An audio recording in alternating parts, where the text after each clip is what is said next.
Olá pessoal, a gente vai falar nessa aula aqui sobre a política e as leis na época arcaica da Grécia. Então é a nossa quarta parte aí das aulas sobre a época arcaica grega, tá?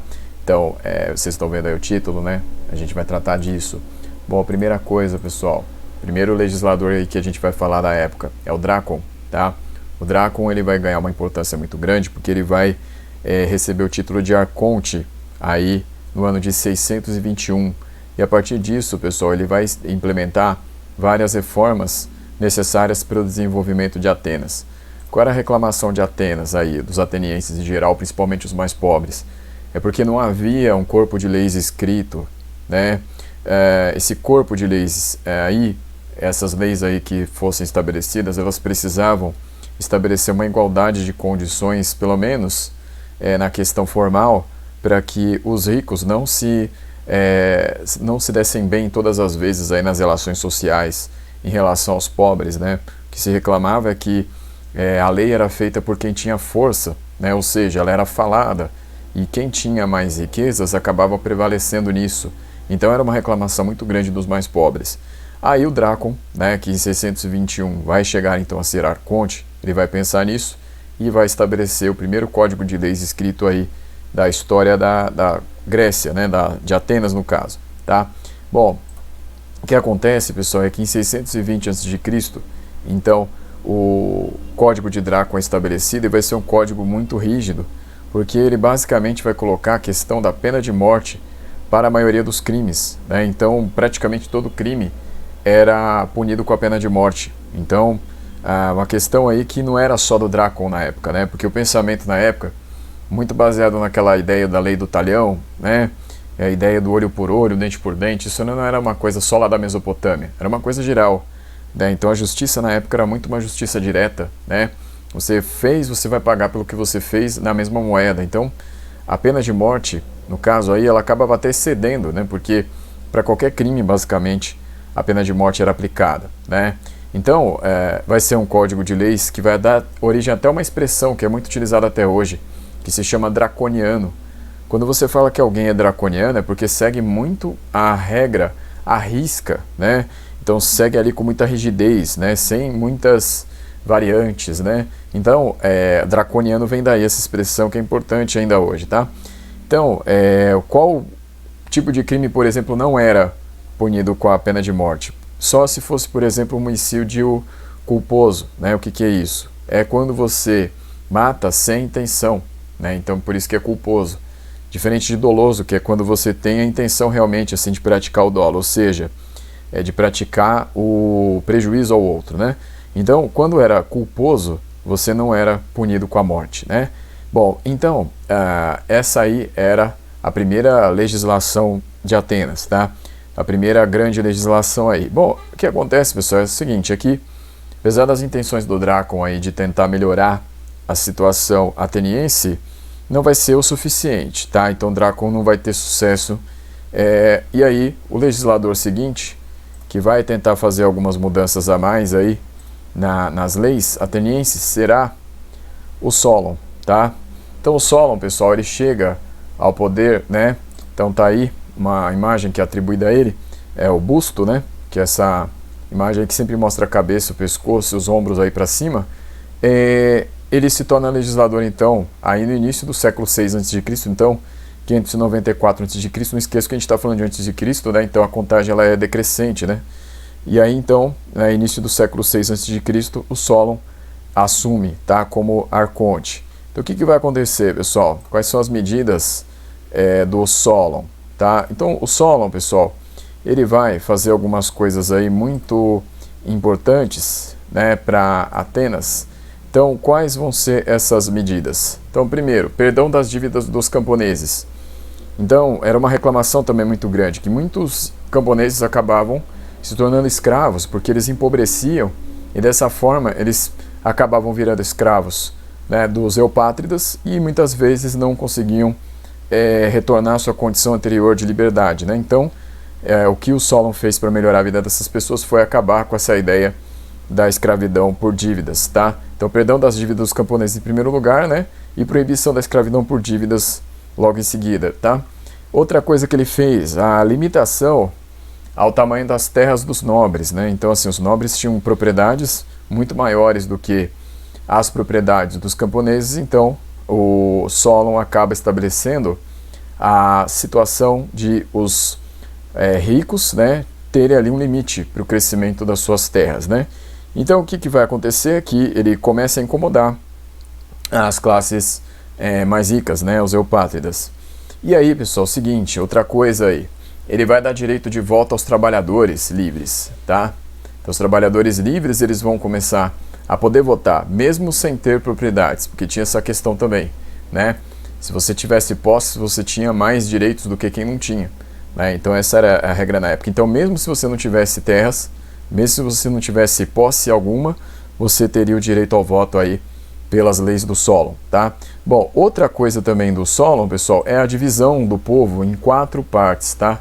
Porque, assim, vou até assumir uma imagem aqui para vocês poderem enxergar melhor. Então, tá aí, ó, a divisão em 4 camadas. Então, tá lá o Petacós e o Medinos, que eram os mais ricos, né, que tinham até 500 medidas de riqueza. Os Hípeis, que eram aqueles que tinham 400 medidas de riqueza. Os Eugitas, que é aqueles que tinham 300 medidas de riqueza. E os Tetas, que eram aqueles que tinham 200 medidas de riqueza. Para que isso? Era para a ideia das todas as pessoas, todos os cidadãos livres pudessem, então, participar da assembleia política. Então, mesmo os tetas, que eram os mais pobres, tinham direito à participação na assembleia. Tá? Então, quanto mais você tivesse medidas de riqueza, maiores seus poderes dentro da assembleia. Então, era uma situação que finalmente colocava ali os mais pobres, que eram livres, para votar. E por que eu estou enfatizando a questão da gente falar sempre aí daqueles que eram livres? Porque lembrando, pessoal, escravos não votavam. Tá? Então os escravos, as mulheres, os estrangeiros, eles não votavam. Tá? Então, a partir das medidas que o Solon está colocando, as pessoas podem votar desde que elas sejam livres e sejam homens, né? Porque as mulheres em Atenas não votavam. Tá? Então, essa é uma questão importante aí para a gente entender a respeito das leis em Atenas. Tá? Então, pessoal, então o Solon mudou muito assim, o perfil da cidade de Atenas. Só que, mesmo assim, ainda não era o suficiente.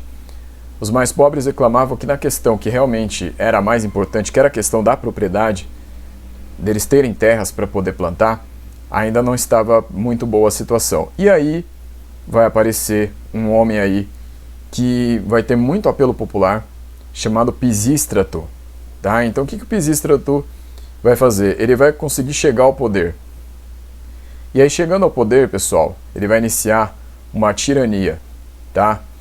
Mas tem que tomar cuidado sobre o significado da palavra aí, tirania, nesse contexto. Hoje a gente, quando ouve falar em tirano, o que a gente pensa? A gente pensa em alguém autoritário, alguém ditatorial, alguém com muitos poderes, alguém que não divide os poderes. Isso é ser tirano hoje. Mas na Grécia, pessoal, em Atenas, a ideia era diferente, porque não tinha exatamente essa conotação de hoje. Então, assim, ser tirano nessa época era realmente se concentrar o poder, mas não num sentido assim que hoje a gente coloca aí como ruim, né? Porque na época aí, ser tirano era apenas a concentração dos poderes, mas sem ser, por exemplo, um ditador. Porque o que o Pisístrato vai fazer? Ele, apesar do nome aí que leva ao governo dele ser uma tirania, ele vai beneficiar muito os mais pobres, tá? Então, o que vai acontecer? Tá aí a imagem, né, atribuída a ele.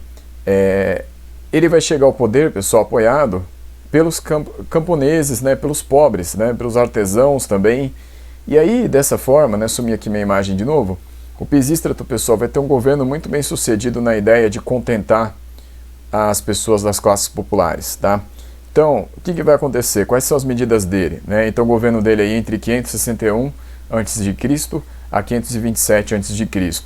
Ele vai fazer, pessoal, por exemplo, a divisão das grandes propriedades dos nobres. E o que ele vai fazer com essa divisão? Ele vai distribuir terras para os mais necessitados. Então, os camponeses mais pobres vão receber mais terras aí devido ao governo do Pisístrato. Além disso, pessoal, construção de obras públicas, que geraria o quê? Mais empregos, né? Mais ocupações para os mais pobres. Então, dessa forma, ele vai contentando as classes populares. Eu não escrevi aqui, mas, por exemplo, ele também organizava festas, jogos, né, para contentar as classes populares. Então, dessa forma, foi um governo muito bem sucedido na questão de atender às necessidades aí dos mais pobres. Mas o que acontece é, lógico, que a aristocracia, a nobreza, não gostava disso, né? Então, o problema é que o Pisístrato fica muito tempo, essa aristocracia, ela vai tentar aí, de várias formas, né, voltar ao seu poder. Mas o que acontece? O Pisístrato tem filhos. E esses filhos, eles vão acabar continuando após a morte do Pisístrato, tá? Então, o que acontece, pessoal, é que em 527, então, ele sai do poder, e aí entram, então, os seus sucessores, tá? Que são o Hiparco e o Hípias, tá? Só que os filhos do Pisístrato não tinham a mesma envergadura política que ele, ou seja, não tinham a mesma força que ele, a força política, e não vão tomar grandes medidas para contentar o povo. Vai acontecer, pessoal, que o Hípias, então, quando morre, que é o primeiro a suceder, então, aí o Pisístrato, vem o Hiparco, e Hiparco é assassinado, né? Então, Hiparco é assassinado em 514 a.C., e aí vem o Iságoras, que é o aristocrata. Aristocrata aí que é justamente da classe, então, que foi menos beneficiada nos governos aí dos tiranos, aí, contando o Pisístrato e seus filhos Hípias e Hiparco. Mas o que acontece, pessoal, é que o Iságoras, ele vai tentar fazer com que os aristocratas recuperem as terras perdidas, recuperem seus privilégios perdidos aí por décadas, e para isso vai chamar os espartanos para lutar contra os atenienses. Os atenienses conseguem rechaçar os espartanos, apesar de Esparta ser uma potência militar.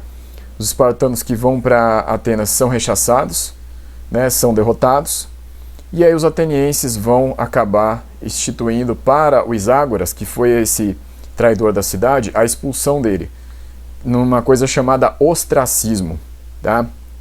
O que era o ostracismo? O ostracismo era quando você era expulso da cidade e tinha que ficar por 10 anos afastado de todo convívio com qualquer pessoa daquela cidade.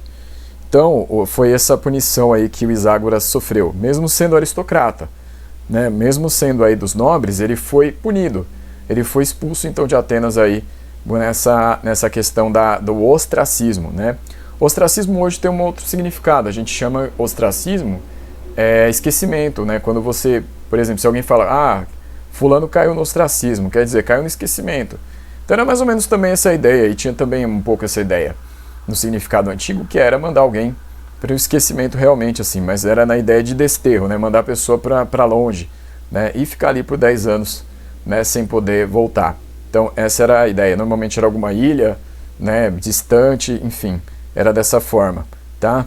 Bom, e aí, pessoal, quando Iságoras, então, é expulso, ele é também expulso devido à ação e articulação também do Clístenes, está logo embaixo ali, que vai ser, pessoal, considerado o pai da democracia ateniense, porque ele é também um aristocrata, mas apesar disso, ele reconhece que não dá mais para a nobreza voltar com seus privilégios como ela tinha aí nas décadas anteriores aos governos que vieram mudando as coisas, né?